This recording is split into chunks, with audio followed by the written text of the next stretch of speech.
Virando a página aqui no nosso Morning Show, pessoal, 10 horas e 8 minutos pontualmente, e a anistia dos manifestantes do 8 de janeiro, hein? Segue dividindo e muito a classe política e também a população brasileira.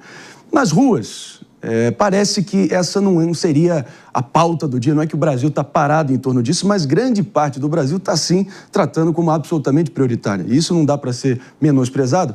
Pelo menos o protesto contra a eventual lei da anistia, liderados pelos deputados Lindbergh Farias, do PT Fluminense, e por Guilherme Boulos, do PSOL paulista, no final de semana juntou cerca de 6.500 pessoas em São Paulo. Mas na Câmara dos Deputados a oposição segue firme, forte, implacável em conseguir o número de votos suficiente para dar sequência à lei da anistia que eles tanto almejam, né? E, inclusive, dias atrás até sugeriram trancar as pautas se o projeto não fosse votado, usando o instrumento legítimo do obstrucionismo, da obstrução, para conseguir o que quer. Não tem nada de novo aí no horizonte, mas segue dando o que falar. Mano Ferreira, se eu abrir elas aqui, até porque a gente tem uma entrevista importante logo mais. Vamos lá, eu acho que é importante contextualizar que essa medição, né, foi feita por um grupo de pesquisa da USP que usa um método muito interessante. Eles colocam um drone sobrevoando e o drone tira fotos em alta resolução e faz uma contabilidade a partir de um software do número de pessoas que está na manifestação. Então, do ponto de vista de metodologia, essa é uma das mais avançadas para a gente fazer comparativos. E a mesma que foi usada em Copacabana. Exatamente. E vale dizer, na época em Copacabana, muitas pessoas que gostam do presidente Bolsonaro ficaram dizendo, não, é impossível, esse método aí está correto. Mas bem, usando o mesmo parâmetro, fica evidente que a manifestação convocada pelo Boulos teve quase 1/3 dos presentes na manifestação em Copacabana, ou seja, a régua está medindo de mesma forma.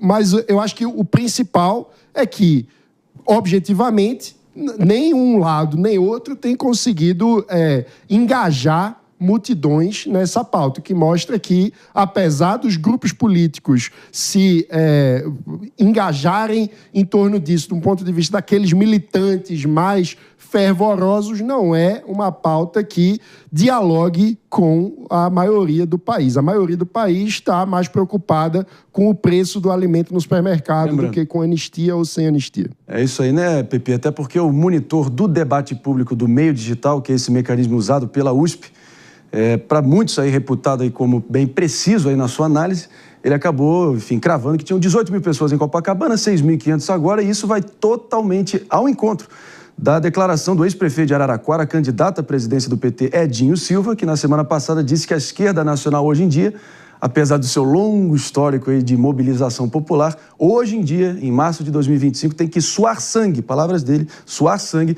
para sequer colocar 10 mil pessoas e, pelo visto, vai ter que suar até um pouco mais, talvez ao nível de hemorragia para chegar aos 10 mil, tanto que suou e chegou a 6.500. Qual é a tua visão?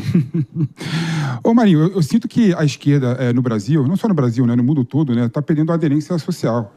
Os adolescentes, as pessoas que estão vindo aí se interessar por política não se adequam, né, e não se compatibilizam com as pautas de esquerda, né? O mundo mudou, né, e a esquerda, infelizmente, tem ideias atrasadas para pensar o Brasil, para pensar o mundo, né?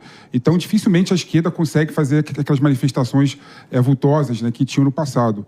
E a direita, nesse aspecto, é muito mais incisiva do que a esquerda, até também pela capacidade de usar as redes sociais, usar as mídias sociais melhor do que a esquerda atualmente. Agora, a pauta da anistia é uma pauta que o Mano colocou, eu concordo com ele, né? Não encontra a aderência, né, da sociedade, seja de esquerda, seja de direita, né? Então, ficar querendo medir pinto, né? Quem colocou mais pessoas em Copacabana? Alô, galera! Na Paulista, isso aí é besteira, né? Não tem nenhum sentido. Mas, ao mesmo tempo, mano, eu sinto, com o coração, né, que essa pauta, apesar de não ter interesse da população e da sociedade como um todo, como você ir para Paulista se manifestar favorável a essa pauta, eu tenho certeza que implicitamente, né, as pessoas estão interessadas nessa pauta. Apesar de não mobilizar multidões sobre essa pauta, eu sinto que as pessoas estão cansadas no Brasil com conflito, estão cansadas no Brasil com briga. Eu não aguento mais falar toda hora sobre 8 de janeiro, eu não aguento mais falar toda hora sobre pessoas que foram presas, na minha opinião, e receberam penas exacerbadas. Eu não aguento mais ir para o jantar de família e ver tio brigado com o sobrinho, né, e vice-versa. Então, eu sinto que essa pauta, apesar de não mobilizar e não criar paixões nas pessoas, eu sinto que sim, né, as pessoas têm interesse nessa pauta, sim.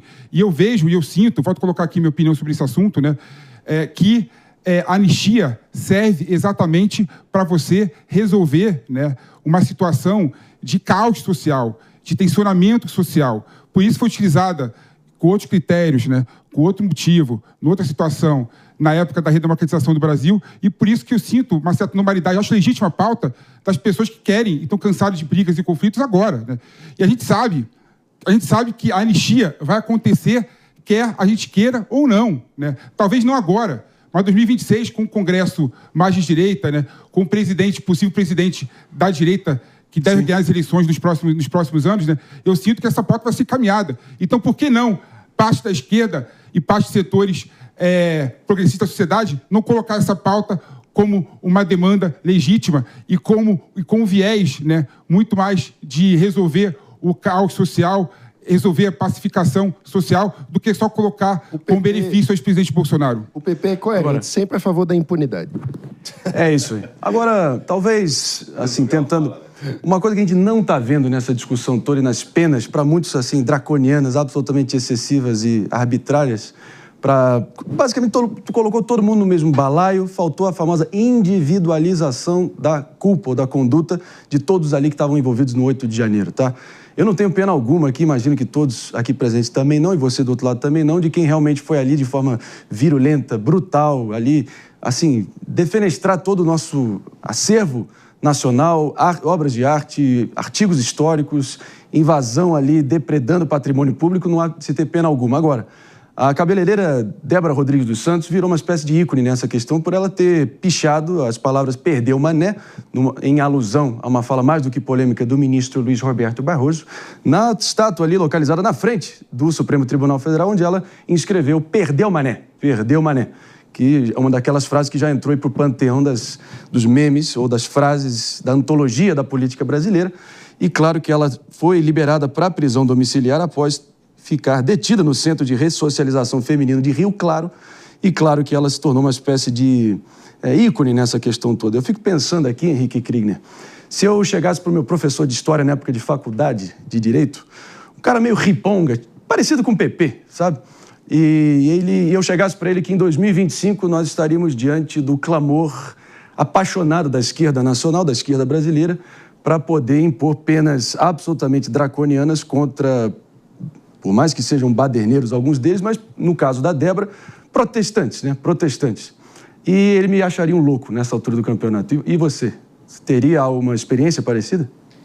Isso a gente fala aqui do abuso, né, Marinho, que isso se tornou no Brasil. E a maneira como isso está abrindo portas para precedentes que até os que defendem hoje vão olhar e falar assim, peraí, lá na frente isso aí vai cobrar conta, né? Você abre um precedente, você abre até uma jurisprudência aí muito negativa de pura perseguição política. A gente pode ter clareza a respeito disso. E eu acho que é importante, se não fosse por aquelas 20, quando a gente considera lá a denúncia, né, do PGR, se não fosse por aquelas 20 páginas iniciais de uma introdução, né, cujo título é Uma Introdução Necessária, que não sei para quem é necessário, porque quando uma denúncia é colocada, as próprias evidências, elas devem demonstrar um nexo causal em que você tem quem cometeu o crime e o crime cometido, não precisa de introdução nenhuma.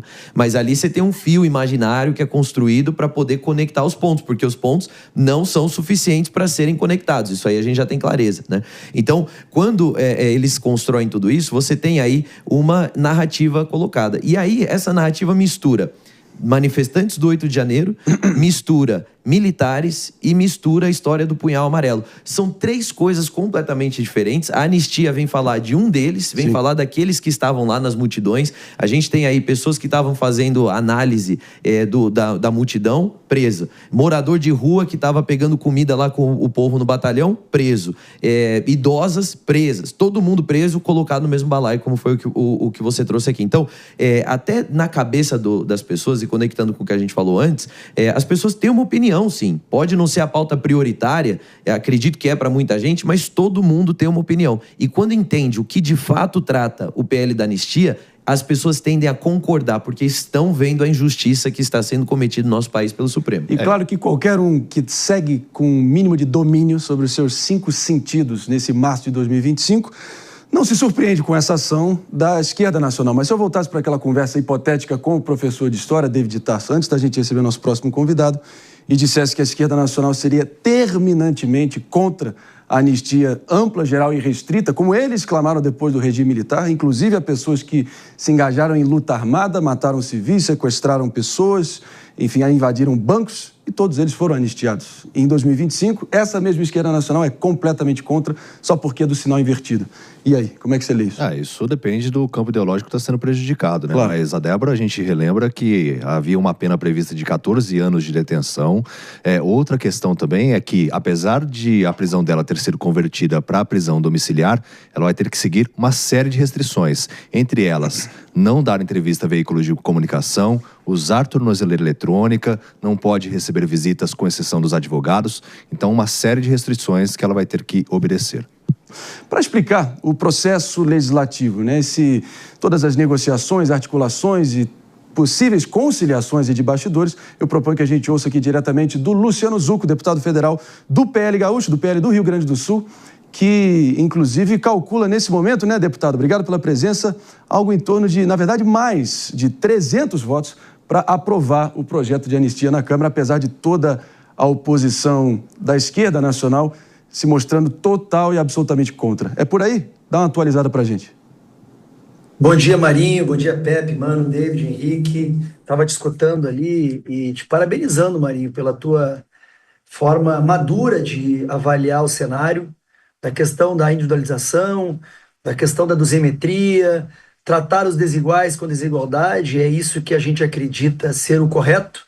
E aqui não se fala em direita, em esquerda, em centro, se fala em realmente se dedicar, no momento, a trabalhar as pautas que são importantes do cenário nacional. A pauta da anistia, ela deve ser tratada porque é um clamor da maioria da população. Isso já em pesquisa, por mais que queiram falar, e a gente vê a narrativa de alguns, não, mas temos pauta mais importante. Claro que temos, mas a gente não pode enxergar, né, tanta injustiça, tanta perseguição, sem termos ferramentas óbvias e representantes, em sua maioria, querendo pautar, e aí fica essa narrativa de parcela da imprensa. E quando eu te vejo, e já te acompanho há um bom tempo, ver a linha madura de que realmente sejam julgados pessoas que depredaram patrimônio público, e isso somos totalmente a favor, mas não pode ter a Débora tomando com a Teuziano, ou a Eliane, que é uma pesquisadora que está presa até hoje, uma psicóloga tendo como início de pena 17 anos, e tendo Elisa Natsunaga, que cortejou seu marido, pegando pena menor, ou a gente vê, né, tanto Palocci solto, Dirceu solto, Sérgio Cabral já em plena campanha para deputado federal. Isso é uma piada, um deboche, e eu acredito que a gente possa sim avançar. No tocante à tua pergunta, sendo bem objetivo, nós conversamos com vários partidos, eu também tenho que falar, e tu como operador de direito, tu há de convir comigo que um juiz, depois que verificou que o PSD vai acompanhar a anistia, já teria aí tirado, né, até inclusive se é uma matéria, acho que qual foi o jornal, se é uma matéria no Metrópole, dizendo que o processo de investigação contra o Gilberto Kassab voltaria à primeira instância. Isso aí não pode. Isso aí realmente é uma condição onde um magistrado poderia manipular processos para trazer à tona, para dar aquela pressão. Mais uma vez, isso tudo contra a lisura de um processo democrático. Nós temos hoje, Marinho, e todos que nos assistem, diálogos muito francos com republicanos, do meu grande amigo Tarcísio, do progressista, do PSD, do Podemos, do PSDB, e se eu não me engano tem mais partidos, menos do Novo. Ou seja, já passamos sim de 300 votos.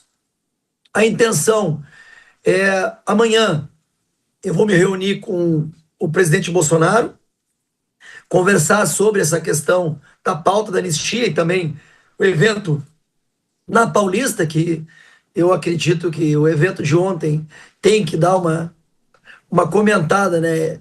Até mesmo o Bolsonaro parando numa pastelaria, como falou o Nicolas, teria mais do que ontem o que o Boulos e o que o Lindbergh conseguiu mobilizar.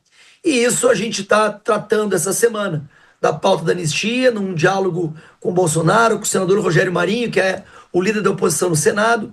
Vamos nos reunir com o deputado Hugo Mota, presidente da Câmara, e apresentar para ele que nós temos hoje a assinatura suficiente para colocar em plenário essa pauta.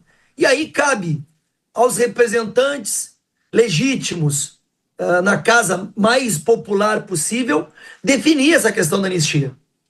E como tu bem comentou, dosimetria, individualidade, a questão da anistia ela vai tratar isso, inclusive, com detalhes em sua composição. Agora, não pode penas totalmente desproporcionais uma questão política, como foi o 5-0, com o Dino, que já processou Bolsonaro, com o Zanin, que foi deputado do Lula, com o Moraes, que não só julga, condena, investiga e se diz vítima. Tu é operador do direito. Isso aí é algo que realmente faz com que a gente desacredite qualquer movimento jurídico por parte da primeira turma ou do contexto do STF. Então, temos sim, Marinho, uma possibilidade real de trazer a pauta do PL de urgência, né? A urgência para o PL da anistia. Nós vamos ter uma reunião de líderes na quinta-feira pela manhã. Normalmente o procedimento é nas quintas-feiras anteriores, na semana subsequente, se avalia e se analisa quais as pautas que vamos tratar. E a intenção da oposição é que nesta quinta a gente apresente o PL de urgência para ser votado no dia 8, que seria terça-feira que vem. E, logicamente, uma resposta vai ser o evento do dia 6. Então, temos já um cronograma claro de quinta-feira propor a urgência a ser pautada no dia 8. Em sendo pautado dia 8, a urgência fica habilitado o mérito do PL da anistia.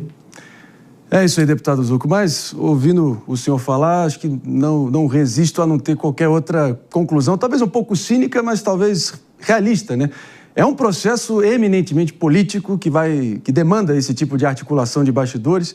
O Brasil parece que vive essa tripartição de poderes, ou a separação de poderes, na prática, é uma grande ficção. Quando você quer criticar um, você acerta o outro. Quando você quer exaltar um, você acaba, talvez, validando movimentos do outro poder. É o que está posto. E, a partir do que está posto, tem que ter muita serenidade, pragmatismo e leitura de cenário para poder fazer o movimento nesse tabuleiro político assertivo.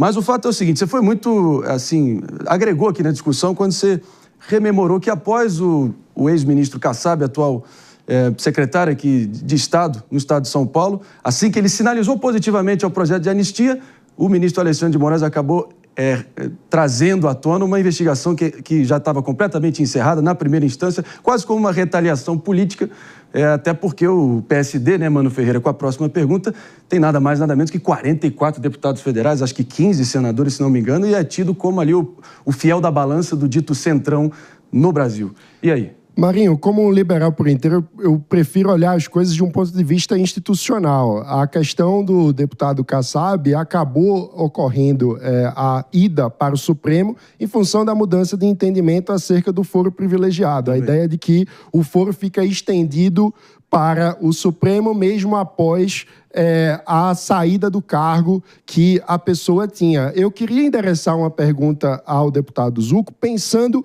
nesse aspecto da institucionalidade e da construção de precedentes de um ponto de vista de proteção da democracia. Na sua avaliação, deputado, não há o risco de, com a anistia, que, a meu ver, é sinônimo de impunidade, nós darmos um sinal para eventuais futuros manifestantes que não aceitem resultados de outras eleições, de que tudo bem protestar e, eventualmente, até depredar patrimônio público contra o resultado de uma eleição, isso, de um ponto de vista institucional, não seria uma mensagem de impunidade negativa para a democracia brasileira? Qual a visão do senhor sobre isso? Mano, na verdade, como muito bem falou aí o Marinho, eu gostaria muito que tivesse no Congresso Nacional, porque tem capacidade plena para ajudar em tudo que está acontecendo. Nós precisamos de políticos mais maduros que realmente reflitam. O que eu te respondo, mano, é que, na verdade, nós temos, mais uma vez, que ter a questão clara do que aconteceu. Eu vou relembrar que eu fui o presidente da CPI do MST. Ali nós temos trabalho análogo à escravidão, porte ilegal de arma, dano ao patrimônio. O MST, mano, quebrou mais do que tu possa imaginar, invadiu o Ministério da Agricultura, tocou fogo, machucou policiais e ninguém ali ficou preso uma semana. Nós estamos falando de pessoas que sim, podem porventura terem se excedido, podem não, se excederam, mas essas pessoas não fizeram golpe algum. Tu é um cara que é esclarecido, tu tem que entender que qual é a instituição, mano, que estaria por trás deles. Exército? Não. Marinha? Também não. Aeronáutica? Também não. Até porque não tem nenhum comandante de força que está arrolado nos processos. Nós temos que entender que eram pessoas que se passaram e que tem que responder por aquilo. Dano ao patrimônio é um tipo de pena. Tu não pode pegar, e aqui eu tenho a Eliana Amorim de Jesus. Eliana Amorim de Jesus. Manicure, missionária da Assembleia de Deus, estudante de psicologia, presa por acompanhar os acampamentos como pesquisadora. Eu não sei se vocês vão conseguir ver. Eu vou botar aqui. Esta é a foto. Opa, vê se tá pra cá. Esta é a foto da Eliane. Ela tá com um papel e uma caneta anotando para fazer a sua pesquisa. Ela tem antecedente criminal? Não. Ela teve algum envolvimento político partidário na vida? Não.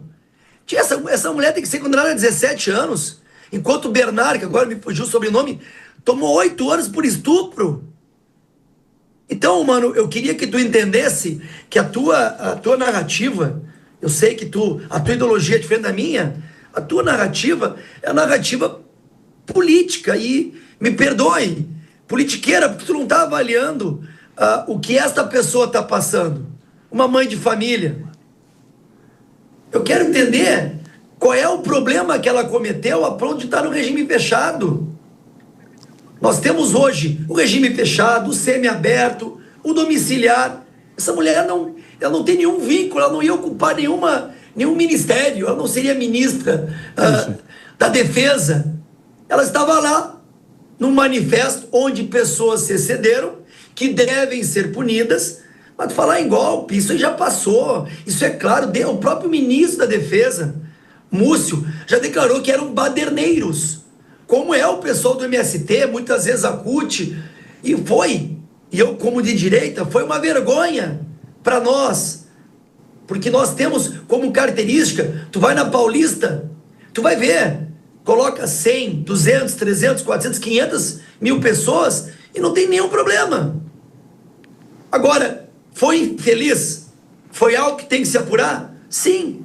Mas não vem falar em golpe, isso aí já passou. Nós temos que preocupar com a inflação, com o preço da carne, com o preço do combustível.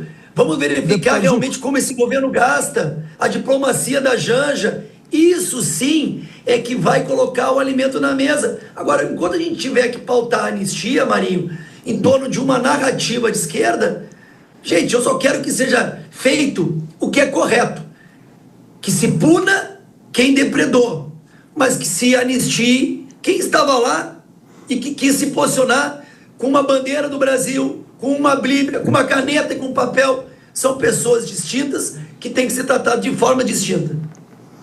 É isso, o debate segue aqui adiante, deputado Zucco, mas não sem antes a gente fazer um rápido break, só para quem está nos ouvindo no corre do dia a dia, no carro, no trabalho, pela Rede Jovem Pan de Rádio Morning Show a todo vapor, volta já já. E a gente segue adiante aqui, até porque o Mano foi mencionado aqui, tem a declaração do próprio deputado que seria uma narrativa politiqueira, mas eu vou dar uma parte aqui só para o Mano, e a gente segue adiante engajando aqui, porque é um momento de frieza, é um momento de pragmatismo, e a gente tem que ter mais razão e menos emoção. Vai que é a sua, Mano. Jamais disputei eleição, nem pretendo. Não tenho por que ser politiqueiro. Eu sou um jornalista, um analista que se preocupa com as instituições. O judiciário brasileiro comete diversos erros E justamente por isso eu sou a favor de diversas reformas, tanto do ponto de vista do processo no Brasil, como do ponto de vista do funcionamento do judiciário. Como fui contra, por exemplo, os votos favoráveis que o partido do deputado Zucco deu à indicação de ministros que, na minha visão, eram impróprias às indicações, como o caso do ministro Flávio Dino, do ministro Zanin, mas que contaram com o voto favorável de senadores do PL, no momento em que tinham a indicação escrutinada pelo Senado Federal. Ou seja, acho que politiqueiro é votar a favor de ministros que aumentam o grau de polarização na sociedade em função da sua ficha anterior partidária e depois pedir anistia para pessoas que foram condenados pela justiça. Se a justiça erra, é preciso ter recurso e utilizar os meios próprios da justiça e da institucionalidade para aperfeiçoar a forma como as instituições trabalham e não simplesmente de forma casuística dar anistia para um caso isolado. A justiça brasileira erra de forma ampla, não apenas com o 8 de janeiro. Justo, ouvimos aqui uma parte. Deputado Zucco, você vai ter, claro, também uma oportunidade, enfim, clara aqui para também se contrapor como quiser, mas eu vou aqui, pelo andar da hora, também engajar aqui, trazer o nosso Felipe Monteiro para a próxima pergunta. Tem algum comentário rápido, Henrique Krieger? Eu tenho só um comentário sobre essa questão Jogo que a rápido, gente está conversando, que mega concordo aqui com o que o Mano está falando na questão das instituições. Agora, a gente tem que lembrar, quando o erro do judiciário ele perpassa a questão técnica e ele entra na questão política, nós precisamos de uma análise política sim. E aí não dá para a gente analisar meramente uma questão técnica e dizer que, não, é só um erro do judiciário. Não é. Quando o judiciário está extremamente politizado, é aí que a gente tem o maior problema e é aí que o deputado Zucco entra com uma clareza muito boa, porque traz pra gente a necessidade de um posicionamento político urgente também. Era só esse comentário que eu queria fazer. É isso aí. Vamos com o nosso Felipe Monteiro, então, deputado Zucco, para a próxima pergunta. Deputado, bom dia. Prazer estar com você nesse momento discutindo esse assunto da anistia, que é um assunto que está criando calor social. E aí, minha pergunta fala em sentido, gosto sempre de ser técnico na minha análise, né? Tirando o caso concreto, né, de quem estuprou, de quem cometeu crime contra o Estado Democrático de Direito, né, pela nossa legislação, né, atentar contra o Estado Democrático de Direito e querer um golpe de Estado é pior e é mais grave que homicídios e estupro. Né? A gente pode até discutir se faz sentido ou não. Na minha opinião, faz sentido sim. Né? Então, essa é a razão porque penas contra o Estado Democrático de Direito, tentativa de golpe de Estado, têm penas tão elevadas. Da mesma forma, claro, um crime dessa natureza e dessa gravidade tem que ter demonstrado no processo, né, o dolo, né, a vontade das pessoas, na minha opinião. Isso é pouco explorado tanto nas pessoas que analisam a decisão do STF, quanto por parte da direita, né? Das pessoas que tem que demonstrar que aquela pessoa que estava lá no 8 de janeiro queria efetivamente cometer o golpe de Estado e trabalhou e agiu nessa situação para cometer o golpe de Estado. Aí que está, na minha opinião, a falha em várias condenações do 8 de janeiro. Não todas, mas várias condenações do 8 de janeiro tem essa falha, inclusive, na minha opinião, o caso da Débora, que, na minha opinião, a pena é completamente exacerbada. Eu estou contigo. E aí, minha opinião é o seguinte, né? A gente sabe que no Congresso Nacional, na Câmara dos Deputados, pergunta, por favor. Você já tem 300 deputados, né? 200 deputados, 300 deputados favoráveis à anistia. Mas a gente sabe, por exemplo, que a Alcolumbre no Senado Federal já se manifestou completamente contrário a essa pauta da anistia. E não tem como essa pauta da anistia ser aprovada sem o Senado Federal, né? Então, eu queria saber, na tua opinião, como que você vê a questão política em relação ao Senado Federal, em relação ao próprio STF sobre esse assunto, porque o STF pode revisar também essa legislação sobre a anistia caso venha a ser aprovada. Para todos nos ouvindo pela Rede Jovem Pan de Rádio, pergunta aqui formulada pelo nosso PP, Felipe Monteiro, para o deputado federal Luciano Zucco, do PL Gaúcho, que vai poder, enfim, responder sobre essa adesão que possa ser encontrada não só na Câmara, pelo visto cada vez mais maciça, mas no Senado talvez o jogo seja outro. Vai que é sua, deputada. Fala, Filipão, tô contigo que não abro. Eu acho que nós temos que entender que o cenário hoje do Senado não é o mesmo, não é o adequado para o que a gente precisa, nós não temos a maioria. Eu só quero fazer um dado ali do Mano, mas não polarizando, não polemizando.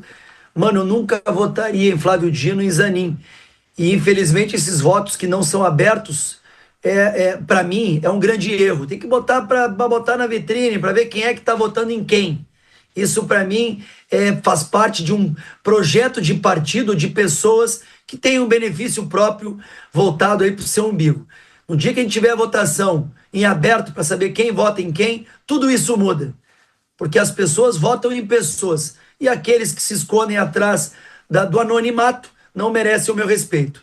Sobre a questão do Senado, eu falo e às vezes as pessoas acham que é um exagero, mas o Bolsonaro está pedindo, me dê 50% do Senado e da Câmara que eu resolvo o problema do Brasil. É mais ou menos por aí.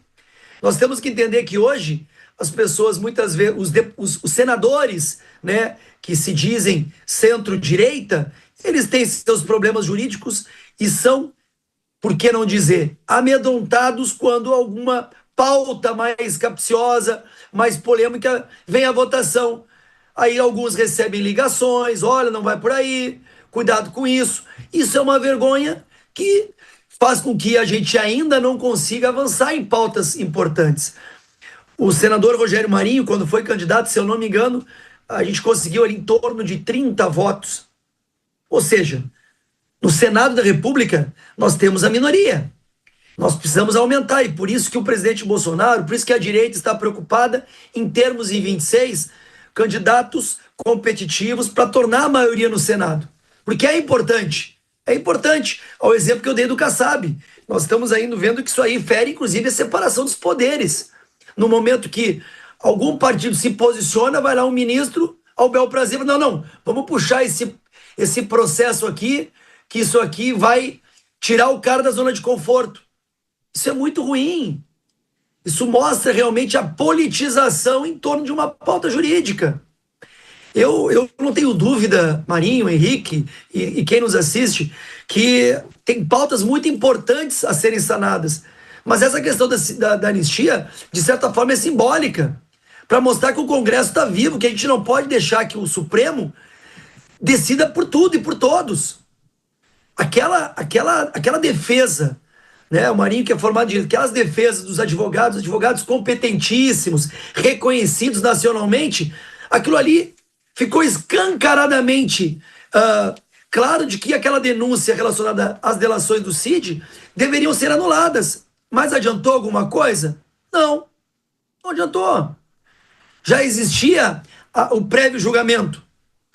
E eu acredito, sim, que o Senado da República, ao receber a proposta aprovada com mais de 300 votos da Câmara, vai ter que tomar uma posição.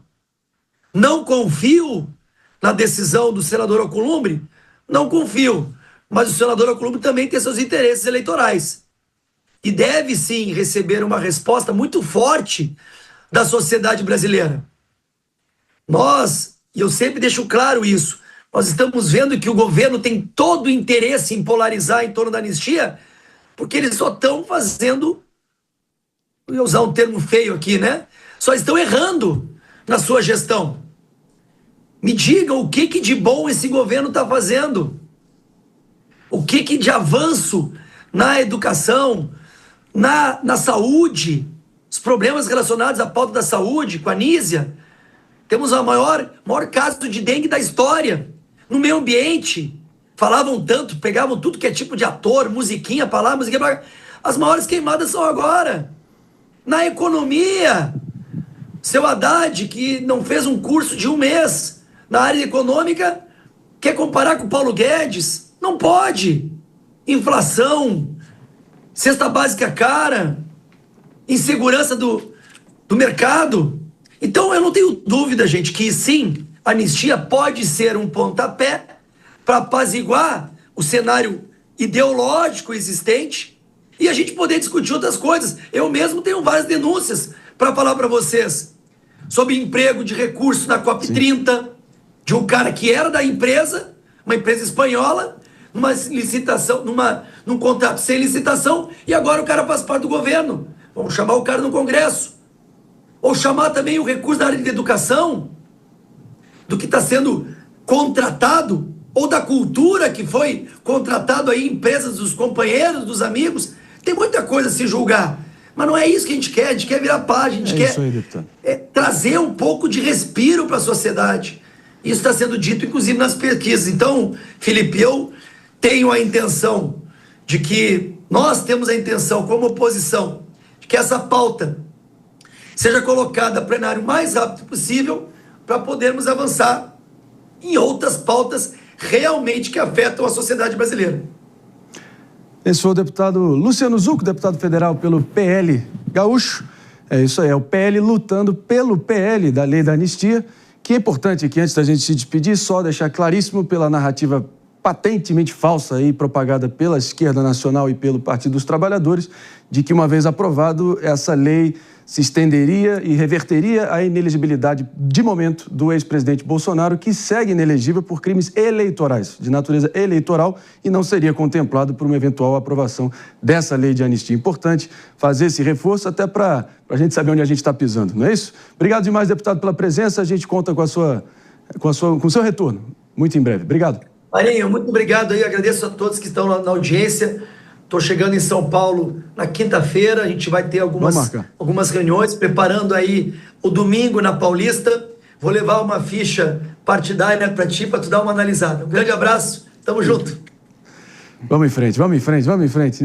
Nada para ouvir aqui. Em frente, focado aqui. O meu partido é o Morning Show e o nosso também.